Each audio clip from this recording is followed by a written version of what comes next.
C'est des travailleurs de la Régie des chemins de fer du Sénégal. La Régie des chemins de fer du Sénégal, à son temps, n'avait pas respecté la réglementation du travail au Sénégal. Il utilisait ces travailleurs-là de façon arbitraire, en les logeant dans une convention locale à l'époque, qui signifie quelque chose d'anormal. Et il nous appelait à l'époque les temporaires de la Régie des chemins de fer.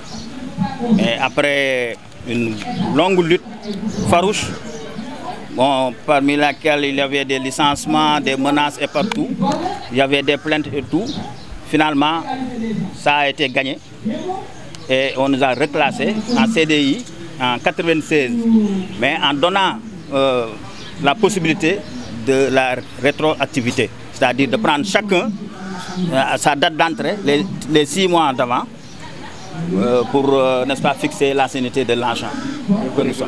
Oui, ça a été régularisé. Okay. Une partie a été payée par le régime du président Wade.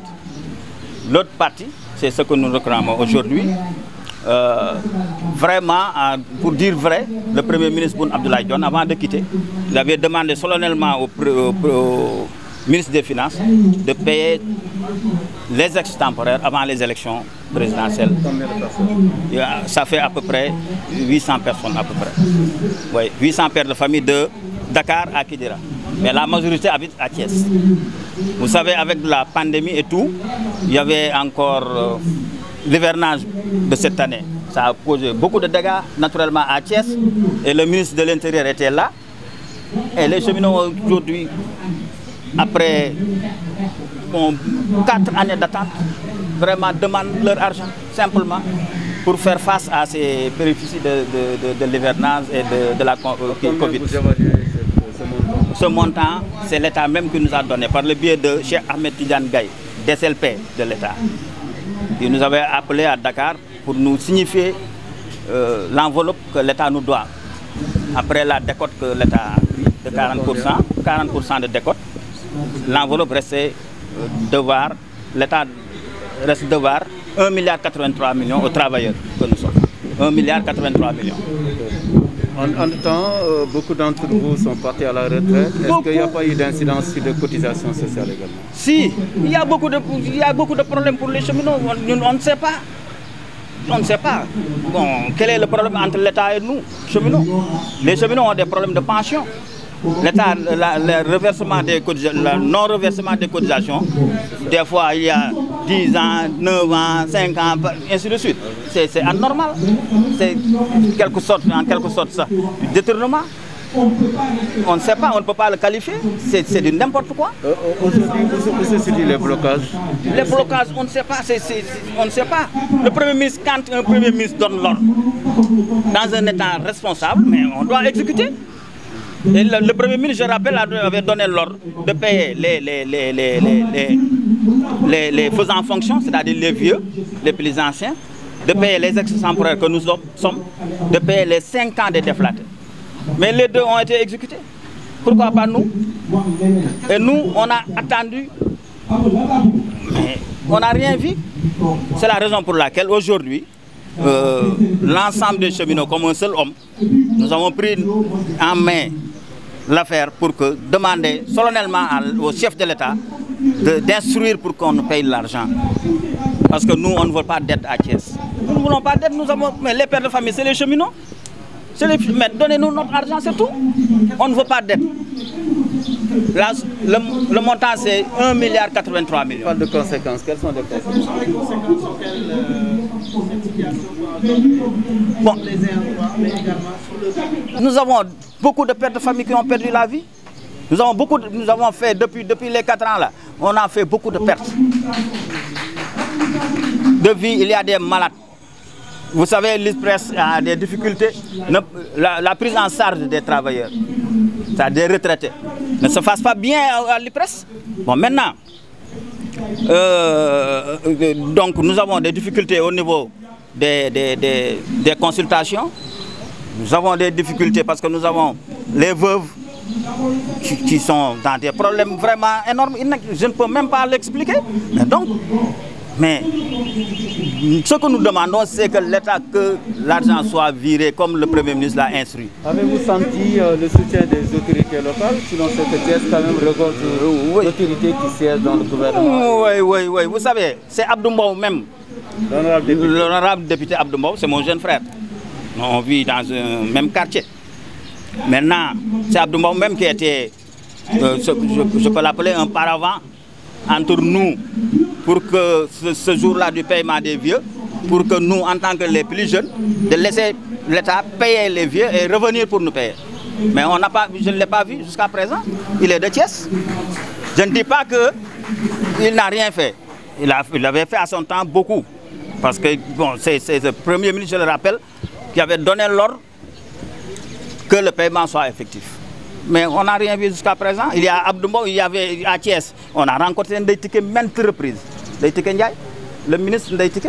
Bon, on a rencontré beaucoup de ministres. Hein. Vous tenez la rencontre au niveau de la bourse du travail de la synthèse. C'est-à-dire que voilà. vous allez demander secours à la synthèse. Merci beaucoup. Parce que à l'époque, le camarade secrétaire général Mody Guiro, vraiment, était aux côtés des cheminots. Il avait beaucoup œuvré pour que ça soit payé. C'était avec le ministre Abdoulaye Diop, ministre des Finances. Et ça a été qui? C'est la raison pour laquelle nous sommes revenus au berceau. Bon, je peux dire, c'est le papa, Mody Guiro, pour qu'il fasse quelque chose, qu'il parle au président de la République, au ministre des Finances, pour que les gens là soient... Vous nourrissez de l'espoir? Comment? Oui, bien sûr. Mais parce que de l'espoir et de mobilisation, hein. Nous sommes capables de faire des mobilisations de Dakar à Kidira et nous allons continuer à le faire, Inch'Allah. Depuis 4 ans. C'est-à-dire depuis 4 ans, après la commission, avec M. Diallo, le liquidateur. Je rappelle aussi, je dois remercier l'agent judiciaire de l'État, naturellement Antoine Dione. Vraiment, il nous a beaucoup aidé. Mais avec une vérité quand même, il a appliqué la vérité, appliqué la loi par analogie. Avant de terminer en wolof, c'est la presse. Vraiment, non, mais c'est normal, vous remerciez au nom des cheminots. Parce que vraiment, les cheminots vous remercient vraiment votre engagement et tout à Thiès, vraiment, merci beaucoup. Ci wolof, man Ali Diallo Sow, président des ex-temporaires, ñoo fi nekk tey di laaj sunu xaalis boo xam ni ex-temporaire biñ ñu ko amelee dafa yàgg ëpp na 30 ans. Ex-temporaire ay liggéeykat la ñu woon yu nekkoon motoon nañu 800 mooy juróom-ñetti téeméer ci biir chemin de fer.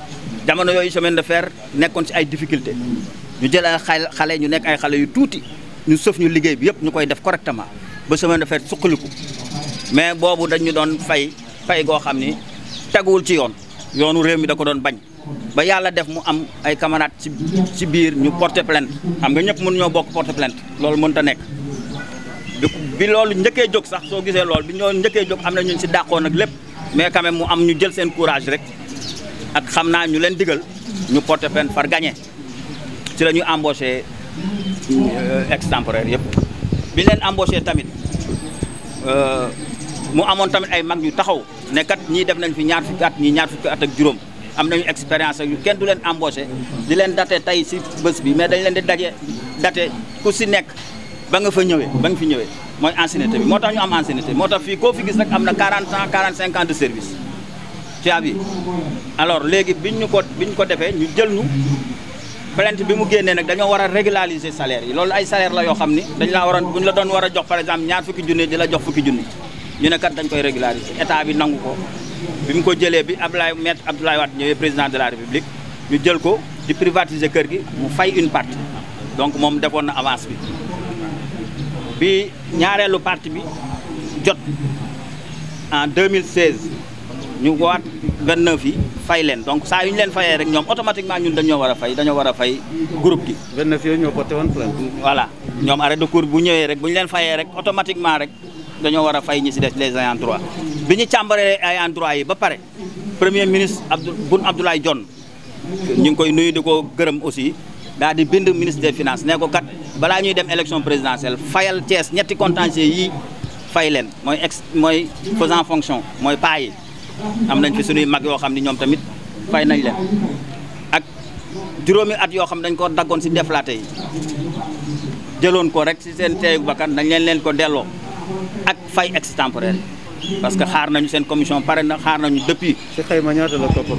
koppar yi 1 milliard la ak juróom-ñetti fukki millions ak ñett mooy koppar yi ñu ameel travailleur. booba léegi ñeenti at yéen a ngi toog di xaar. di xaar si toog bi tamit gis nañu ku nekk ministre bu nekk gis nañu ci en passage dinaa gërëm le ministre Abdoulaye le ministre Ndeye Tické dinaa gërëm aussi kii le ministre Makhtar Ba dëkkul Thiès sax mais dem nañ sax ba foofu. pour te dire ministre des sports. des sports vraiment mu recevoir ñu waxoon si wax joo xam ni waxu kilifa. dossier fan la yéexee. waaw dossier bi daal si li ma jàpp ma ngi yéexee xanaa ci ñi yore gafaga nguur gi waaw. mais kilifa nguur gi si jamono bind nañ ne jox leen bind maa ngi ñun. nan ngeen koy dundee jafe-jafe yi. mais jafe-jafe yi dund comme ñëpp parce que si biir catégorie bi may jiite nii daf si am ñoo xam dañu demoon départ volontaire 96 boobu ma lay wax noonu am na ñu demoon ñu fay leen pay goo xam ni jaaduwul ñu nekk ay père de famille sonn mu am si ñoo xam ni nguur gi dafa dem ba mu neex ko rek daal di ne kat day privatiser ñu privatiser en 2003 génnee nit ki ci lu dul coobareem maanaam deflaate leen ñooñu si la ñu bokk. ak ñi nga xam ni comme ñun liggéey nañ ñu ñuy accompagner ku ne xam nañu chemin de fer dafa nekk si ay difficultés yu metti depuis dañ lay accompagner ba ngay retraité rek lañ la war a jox sax barki démb yéen ñu doon assister à la gare. est-ce que cotisation sociale yi yooyu yëpp defuñu ko cotisation sociale yi duñ ko respecté ñun daal respecté luñ ñu dara. ci lim parce que 800 et quelques temporaires la ñu woon extemporaire mais ñi si dee bari na yàlla na yéex dee moom mënut a ñàkk mais yàlla na yéex la ñuy wax mais camarades yi si dee yaakaaroon si affaire bi gis nga bi ñuy fay tabaski bopp bi ñuy fay bi mais defe naa ne am na su ngeen ko fàttali ko am na ñu fa nekkoon. mais ñooñu seen njaboot ñu ngi fi. loolu seen njaboot ñu ngi fi seen àq la dañ leen koy jox ñooñu njaboot yooyu toujours si ñun la ñuy ñëw di jooytu fan la affaire yi toll moo taxoon tey ñu ne comme Covid bi affaire yi jàll na yàlla na jàll bi gën a yàgg mu jóge Sénégal ak dëkk yëpp ñu ne dañu dellu si presse si yéen ngeen dimbali ñu pour que état bi ñi ko yore ñu déglu ñu parce que ñun Thiès bëgguñu ko ñu dimbali sunu xaalis la état bi yor nañ ñu ko jox ñun bëgguñu ndimbal. moo tax ngeen tànn moo tax ñu ñëw si CNTS bi waxaat Mody Guiro secrétaire général pour que lii ay travailleurs lañu ci ginnaawam la ñu bootu su ma nee ñëpp sax mën naa fen mais li si ëpp ci ginnaawam la ñu bootu moo tax ñu ñëw fii léegi moom na ci wax loolu daal moo doon wax ji. yéen daal waxtaan ngeen jiital ay mag ngeen waaye terewul am ngeen seen ay fen. loolu moom lu wér la mën nañoo def ay marche loolu moom ku ne xam ne mën en tout cas li ma mën a wax ci turu gaa yëpp du man rek maa ko décidé mooy ce qui est sûr mooy à partir de maintenant du ñu jógee si mbedd bi moom. lii moom du dakk dinañ ñu woo jox ñu sunu xaalis si jàmm ak salaam parce que ñun ñaan ñu ay ndimbal bëgguñu ko ñu dimbali nañ jox nit ñi seen xaalis parce que mbënd mi ñëw na fi ba pare Covid bi mi ngi fi te ñii ay père de famille kese la ñoo fi nekk. loolu mooy wax ji ñu ngi leen di gërëm di leen sant waaw merci beaucoup.